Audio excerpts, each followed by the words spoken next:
Oh my god, I can't believe my eyes. How can she lift that massive rock all by herself?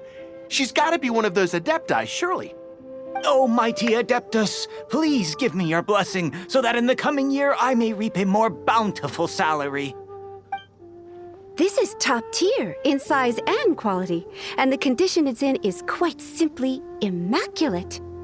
Congratulations, this item is approved for submission. I'm going to award you full marks for the Sunset Vermillionite item. May I take your name? My name isn't important. I'm not even here to compete. I was just delivering this for some other people. They should be here any minute now. Shenhe and Ningguang's little helper. Ah, so you're the ones behind this. No wonder. The rarest talent turns in the rarest plastrite specimen. But I have to correct you on one point.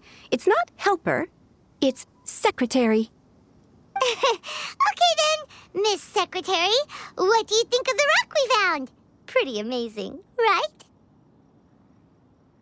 In truth, it is the finest piece of plastrite we have received so far. If everything goes according to plan, we will use this piece in the foundation of the Jade Chamber, which will enable us to proceed to the next stage of construction. As a side note, Lady Ningguang has rented some dwellings in the nearby area to serve as accommodations for the contestants. If you need a place to rest, you are welcome to stay there. Now, please excuse me. As you can see, there is still a lot of work to do on the building site. Shenhe! Just now on the way over, pretty much everyone was singing your praises! Oh, really? What kind of reaction is that? So strange. Aren't you happy about it? Whenever Paimon gets praised, Paimon can't help but hold her head up high and break into a big smug smile. I've had similar compliments before. They call me an adeptus, treat me with great deference and respect, as if I'm set apart from the common folk. Yeah, 'cause that's how adepti are. At least the ones we've met are pretty unique and reclusive, too. Way different than normal people. But I am not... Shenhe? I'm fine. I've been exerting myself quite a lot ever since we set foot in that abode. I'm just a little fatigued. Well, Byron said that there are some makeshift hotels we can use, right? Let's go check in and take a rest. No need. I simply need to find myself a secluded place in the wilderness to sit and meditate in silence. You can't do that. It's dangerous out in the wild on your own. When you're hungry, you go eat something tasty. And when you're tired, you go lie down in a nice, comfy bed. All right? Seriously, don't punish yourself like this. Okay. If you insist. Great! Now we're talking. Let's head to our hotel.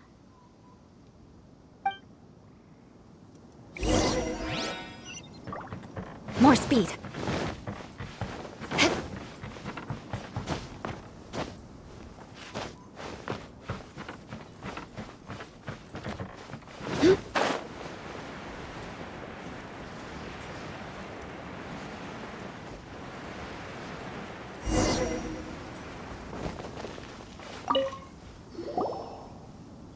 Hi there! Checking in, are we? You're just in time. We only have 2 rooms left. Since this was chosen as the building site for the new Jade Chamber, we've had a constant stream of people in this area. And not just workers either. Visitors, business people, tea sellers, all sorts. So, business is booming for me today. Very few vacancies. You're lucky you got here when you did. Great! One of your rooms is still being cleaned. I guess it should be ready within the hour. The other room is just at the door on the left. Here are your keys. All right. Hope you enjoy your stay. Please excuse me, I'll leave you to it. Shenhe, you should go get some rest. We'll hang around outside until the other room's ready. Paimon's gonna go see if there's anything good to eat around here. Paimon couldn't help but notice one of the guests walk in with a huge grilled chicken drumstick before. Let's buy one for Shenhe too. She can have it as a midnight snack. Or save it for breakfast tomorrow. All right. I will head to my room for now. If you need anything, don't hesitate to disturb me. I'm a light sleeper. I will hear if you knock on the door. See you tomorrow. Hey! Isn't that Cloud Retainer? What's she doing here? Let's go and say hi.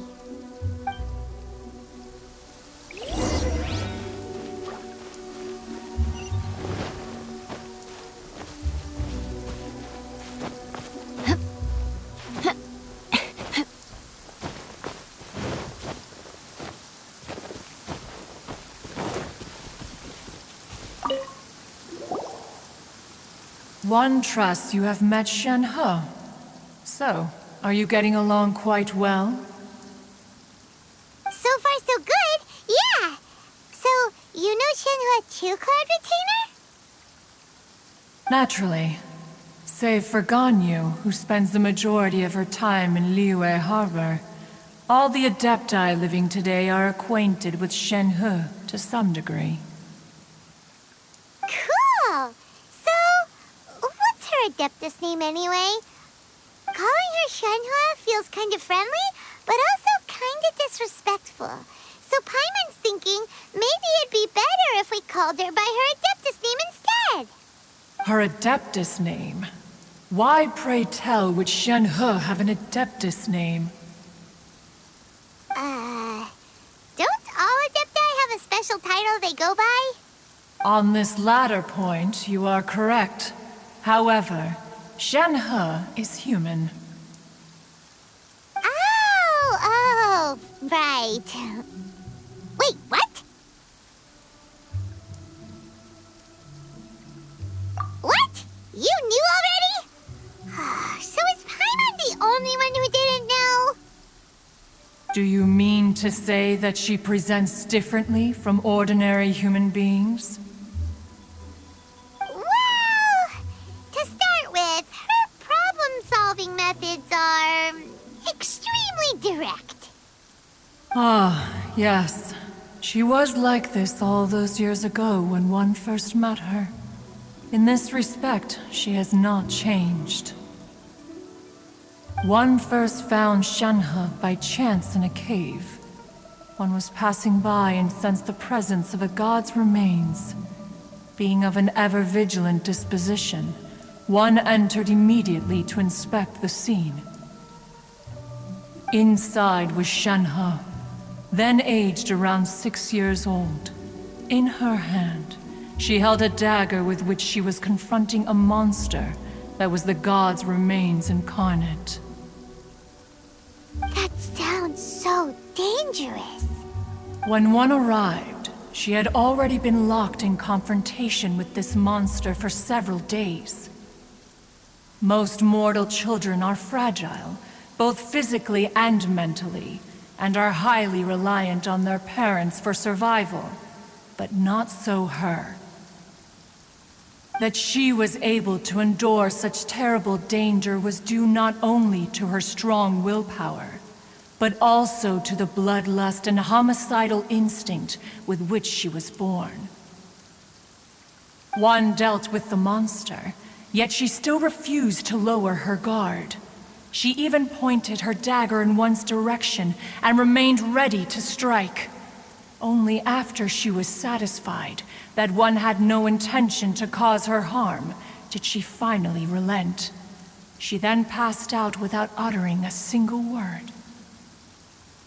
In other words, if you hadn't passed by that day, Shenhe might have... Not necessarily. Upon one's arrival, one could sense that the god's wrath was gradually receding.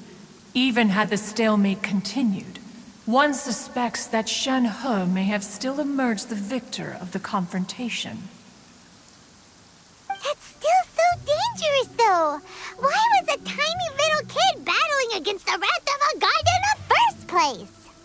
Alas, the mortal world is rife with suffering of every kind. And she had experienced her fair share of this, even at a tender age. Seeing that she was homeless, one decided to adopt her. Indeed, it is one to whom she refers. Shenhe has an extraordinary constitution, making her well adapted to practicing the Adepti arts. All the Adepti cherished her talents, and so we were willing to train her. However, her homicidal urges did not subside with age. Rather, they grew stronger day by day. Mooncarver once performed a divination for her. He declared that her fate is to bear the curse of calamity. Consumed by malevolent energy, she is prone to bring harm to those around her. Such is the magnitude of the danger this poses, that her soul must be bound with red ropes to keep her homicidal instinct at bay. The red ropes have indeed served to keep her calmer and more content. They also seem to have rendered her somewhat inexpressive. Perhaps the red ropes are so powerful that they have suppressed some of her other emotions as well.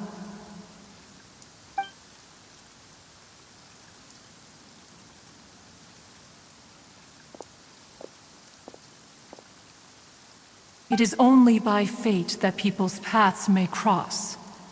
Now that Shenhe's path has crossed with yours, please be sure to treasure the gift that fate has given you, and take good care of her. Paimon gets it. You came out here to check up on Shenhe because you were worried about her, didn't you? Huh. You dare draw such a facile conclusion on the nature of one's present excursion? Incorrect. The truth is that while Liyue Harbor may seem peaceful today, danger is always lurking in the shadows. Ningguang once made a bold assertion that this is to be the era of the contract between Liyue and the humans. Well, one is most curious to observe how she will respond to the coming storm. If she handles it admirably, one is willing to be a witness to her achievements. But if she does not, the Adepti shall not hesitate to seize control. Let us conclude our conversation here for today. One has occupied enough of your time, and night is approaching. Be sure to get ample rest.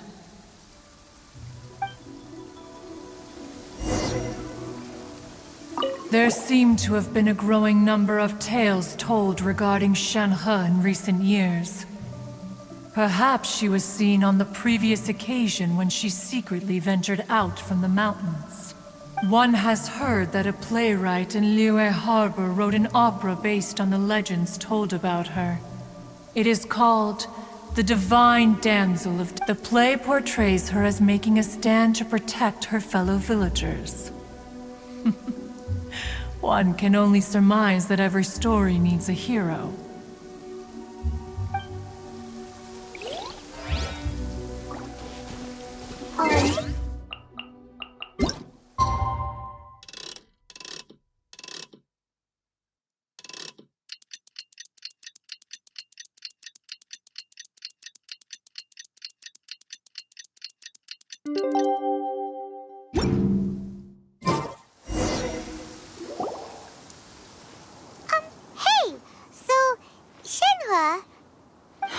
Master has relayed my situation to you, I take it?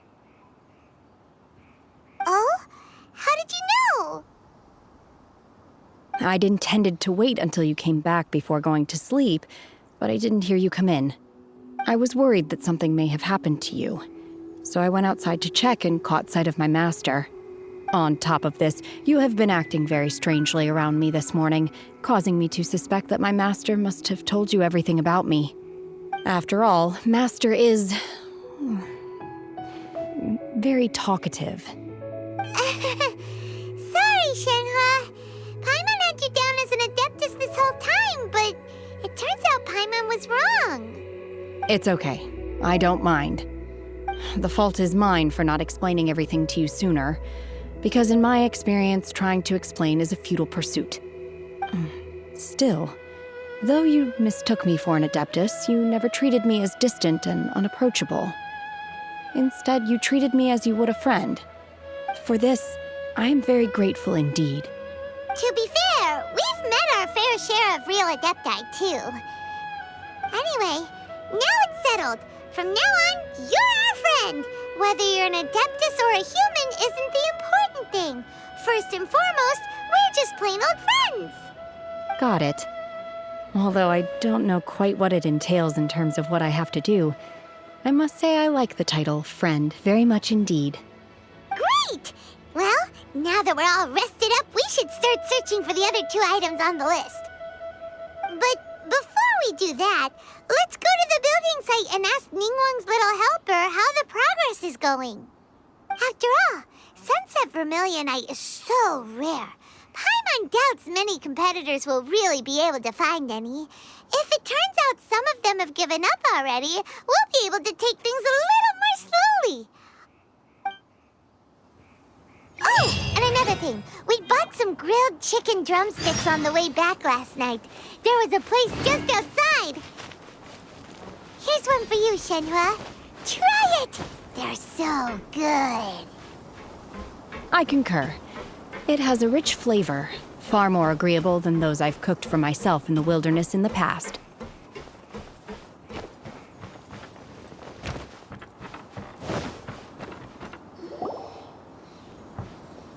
Look!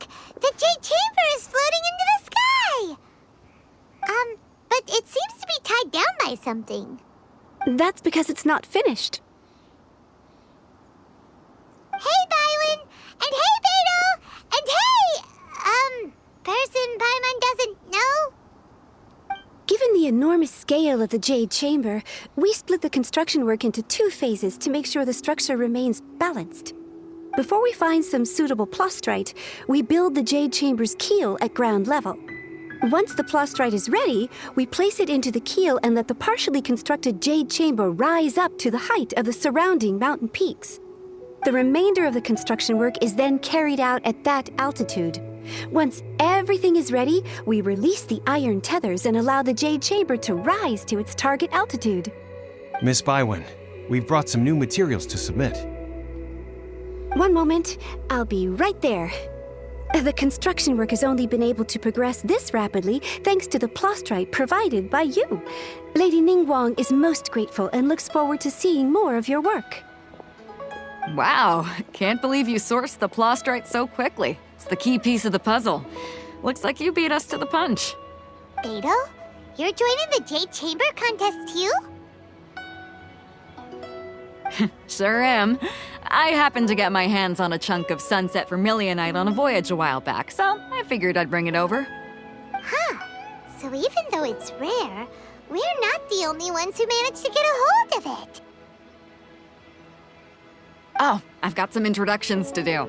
This is the renowned Miss Yun, or Yunjin, probably the most famous figure in the Liyue opera scene. Greetings. These 2 are Paimon and the Traveler, both good buddies of mine. And this is... sorry, not sure we've met. Shenhe. I am their... friend. Good to meet you. A friend of a friend is my friend too. Or, as I like to say, a mate of a crewmate is part of the crew. Miss Yun is also here for the contest. Turns out she needed to borrow a boat, so we came together. It's an honor to finally meet you both. I've heard much about you. Miss Shenhe, though we are only meeting for the first time, I have a feeling that we will get along very well indeed. To be honest with you all, I am in great need of this opportunity to ask Lady Ningguang a question. That's why I joined the contest. Thanks to my father's connections, I was able to acquire a specimen of the plastrite required.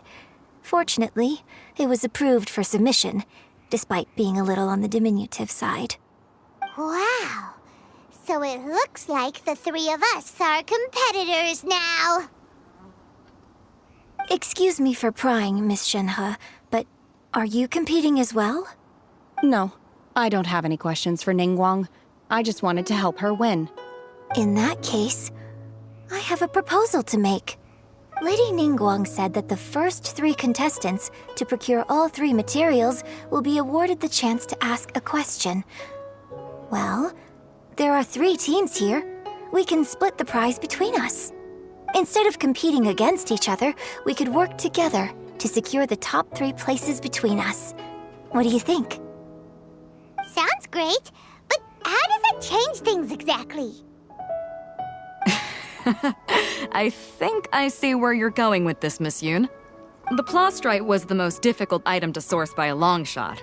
Luckily, all 3 of us managed to get our hands on it. The 2 remaining items aren't quite so rare, so as long as one of us finds a way to source it, the other 2 can hop on the bandwagon. How'd I do? Is that what you had in mind? Precisely. Huh. Interesting approach. Okay then. All right, I'll go first.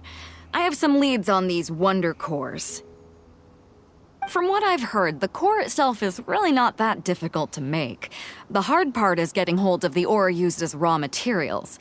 I'm gonna head back to the ship and ask Suling if he's heard of them. You guys... We will head into town and seek advice from Master Zhang of Hanfeng's Ironmongers. Thoughts? Wonderful. We'll split into teams then, and whoever makes progress first brings all of us a step closer to victory. I'm gonna take off. See you later. Okay, let's go!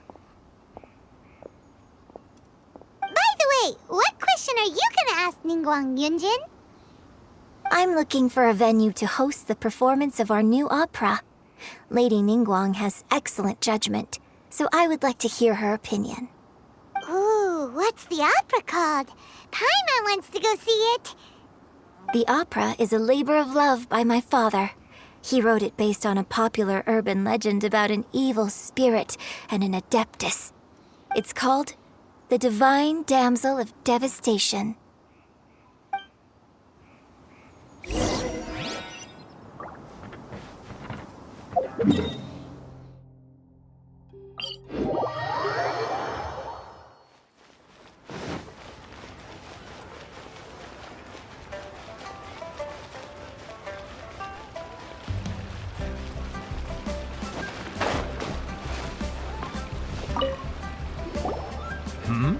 Ah, hello.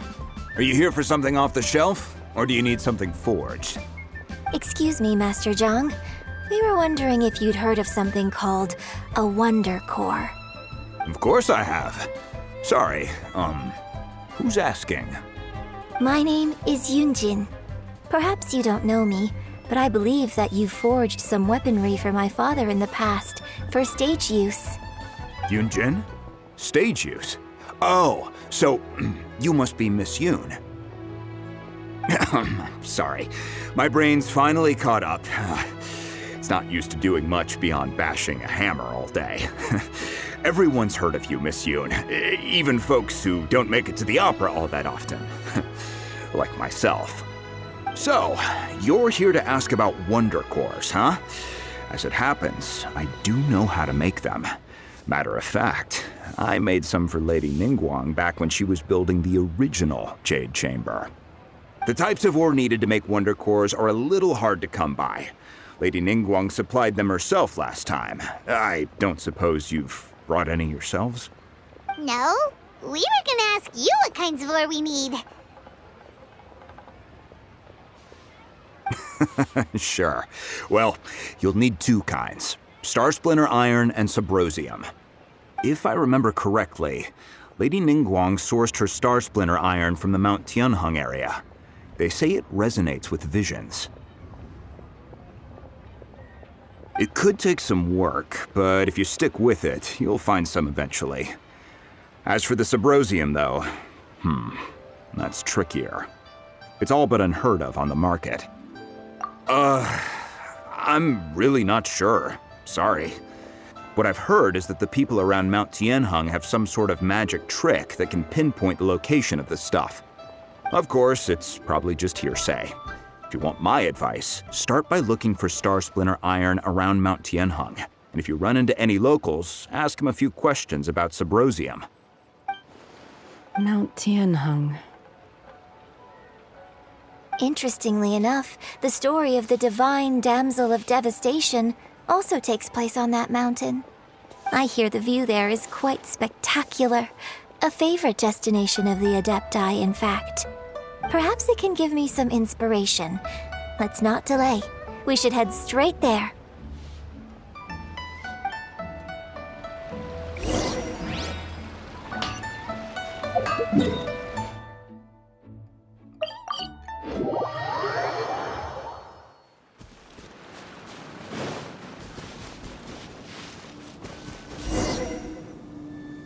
I came to Mount Tianheng once with my father as a child.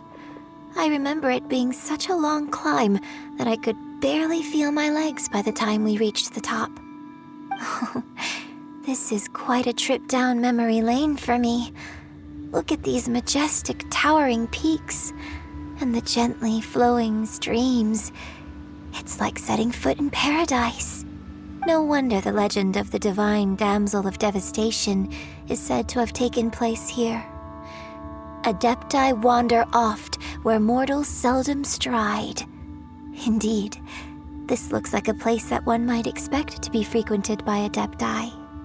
The Divine Damsel of Devastation is your upcoming opera, right? And the story takes place in Mount Tianheng. Seems like you have a real connection with this place. What's the story about, though? It's the story of a girl becoming a hero. Cool! A hero story? They're Paimon's favorite! The legend first arose in this area. It is said that there used to be a prosperous village on the mountain. In that village, there was a loving couple who were completely devoted to one another. One day, a terrifying monster appeared. The wife was out collecting herbs and was captured by the monster. Her husband was so distraught at the news that it broke his spirit and drove him to madness. The vile and vicious monster told the villagers, "If you want to live, you must sacrifice a child to me." What a nasty piece of work! Paimon sure hopes this monster gets put in its place! But the monster was so terrible and so strong that all within the village were terrified of it. They had no choice but to give in to the monster's demand. Just while they were discussing whose child would be given over to the monster, a little girl suddenly stood up and came forward. No! Don't do it, little girl! Unbeknownst to anybody else, she was concealing an exorcist's blade. She approached the monster's lair, feigning fear and trepidation. When she finally arrived, she courageously drew her sword and entered into a fierce struggle with the monster, from which she eventually emerged as the victor. Her extraordinary abilities drew the attention of the Adepti, and they took her as one of their own. Her story became the stuff of legends. But alas, the paths of mortals and Adepti seldom cross, and she would never again re-enter the mortal world. And so, destined to grace the mortal realm for but a brief moment, she vanished like a wisp of smoke into thin air. That's how the opera ends. I really like this story. But I personally think that perhaps the little girl was not as brave as the opera makes her out to be. I'm not sure she deserves all the praise she is given. I've never considered that before. Opera is always an interpretation of the events it purports to portray. A certain degree of deviation from the truth is always inevitable. When my father wrote the script for this play, I suppose his intention was to inspire his audience with the character of the divine damsel. I think it's a great story. The ideal story. Well, it sure inspired Paimon! Let's go get ourselves some Star Splinter Iron! Yeah!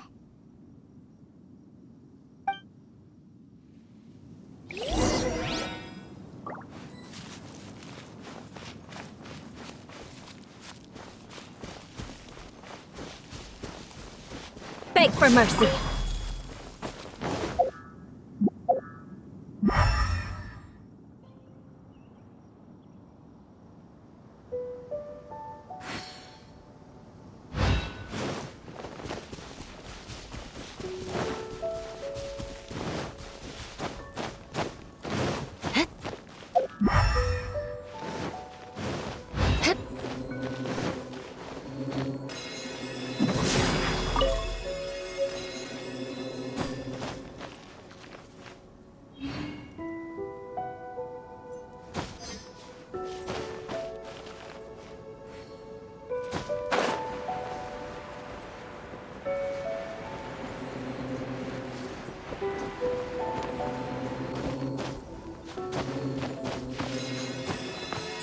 Shudder! This should be enough Star Splinter Iron. Now we just need to find that Subrosium. I think I saw a village on our way here. Master Zhang said we should ask the locals for help. Why don't we try there?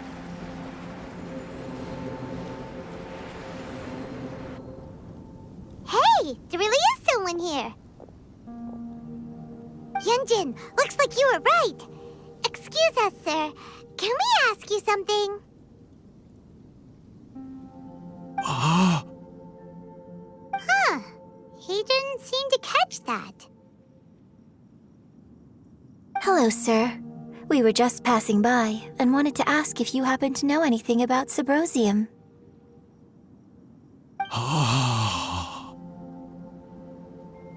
Is he trying to tell us to look for clues in the village? Well, whatever. Guess we're on our own here. Shenhe, Yunjin, let's have a look around. Sorry, you can go ahead without me. I'd like to have a word with this gentleman. If that's okay with you, Uncle Mingjin. It's... Shenhe. Shenhe. You're alive. The rumors were true. So, all these years? I'm sorry, I don't know how to find Subrosium, but I think you can find some information in the village. This place is deserted now. No one ever comes here, so you can rummage around all you want. Huh? You know this guy, Shenhe? Thank you, kind sir. We'll go and take a look around. Don't worry. Mingjin has no ill intention towards Miss Shenhe. She'll be quite safe. Okay, then let's see what we can find in this village.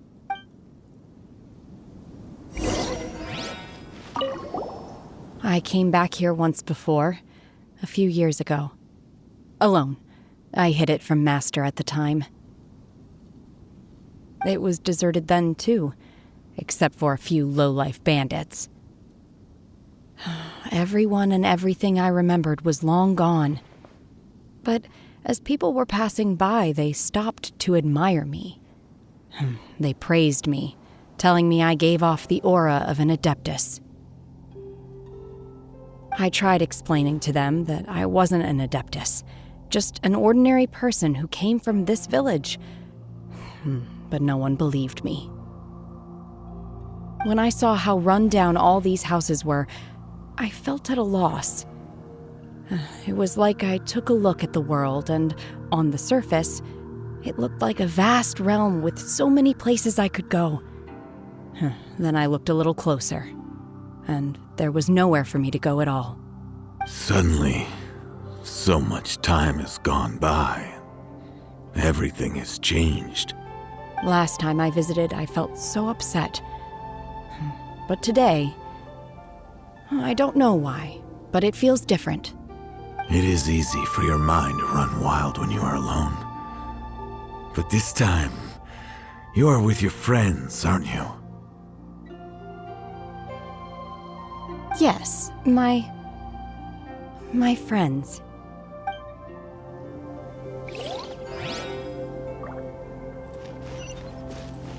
More speed.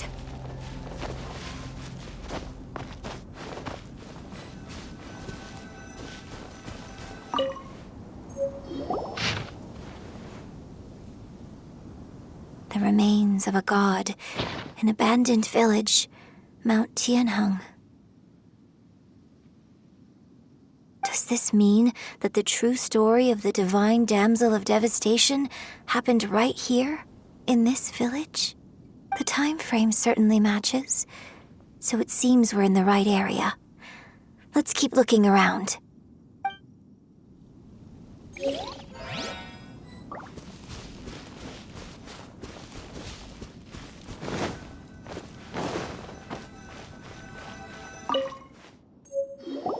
Huh. What's this?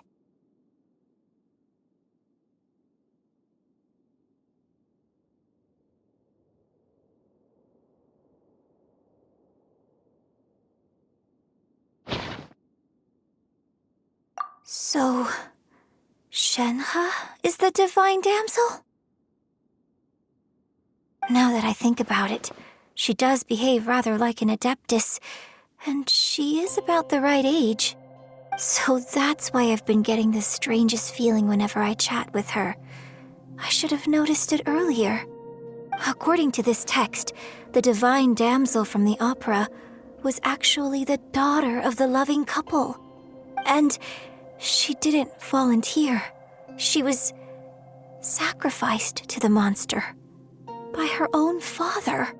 Oh, the truth is even more lamentable than the opera. Now I understand why Shenhe said the girl was not as brave as people think. It wasn't her choice to enter that ghastly situation. She was forced into it. Oh, it looks like my father may need to make a few revisions to his beloved opera. We've looked everywhere, but still no mention of Symposium. Let's have a look over there.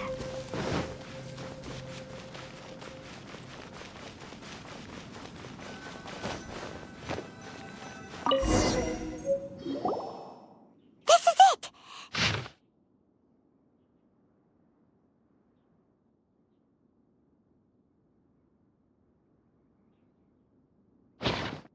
So basically, we need to go to the middle of the lake south of Mount Tianheng at dusk, and we'll find us some Symposium! Let's go back and tell Shenhe the news!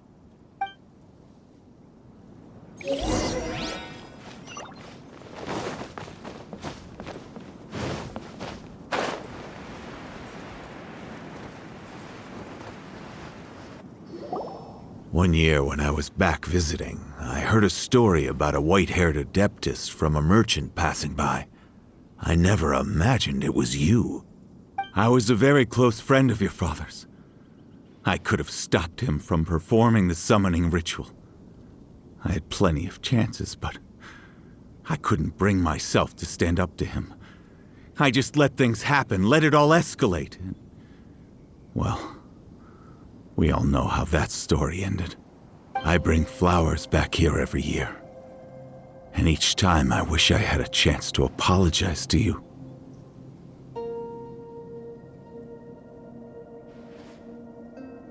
Apologize for what? If you'd stopped him, he'd only have found another way.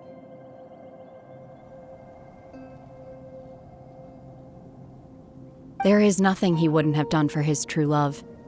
Nothing. Do you still hate him? I don't know what I feel. I'm told my fate is to bear the curse of calamity, so my master bound my soul with red ropes to curb my aggression. But It also dampened my emotions, making me dispassionate, like the Adepti.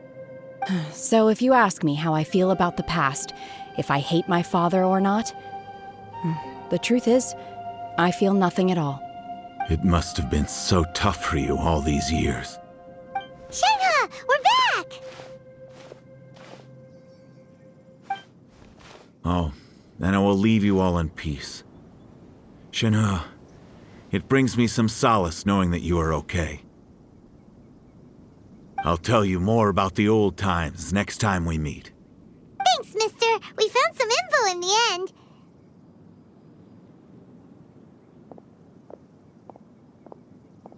Shenhe, look! This tells us how to find Subrosium. All we gotta do is go to the middle of that lake. Let's go then.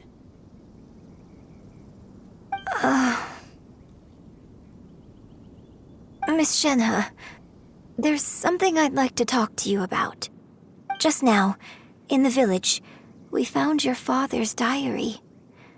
It turns out that many of the details in the Divine Damsel of Devastation are not true to the facts, so I'd like to change them. Why? I know I say that opera always deviates from the truth, but now that the main character is standing right here in front of me, I cannot simply dismiss your lived experience in favor of my father's fiction. It's okay. I like your version.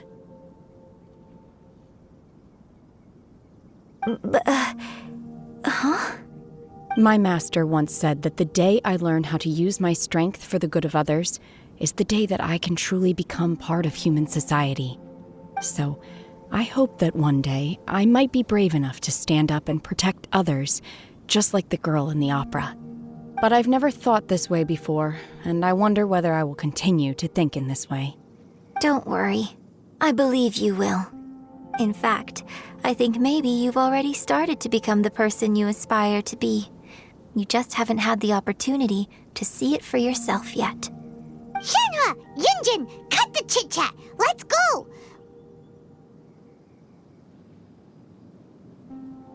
We can't let someone else beat us to it!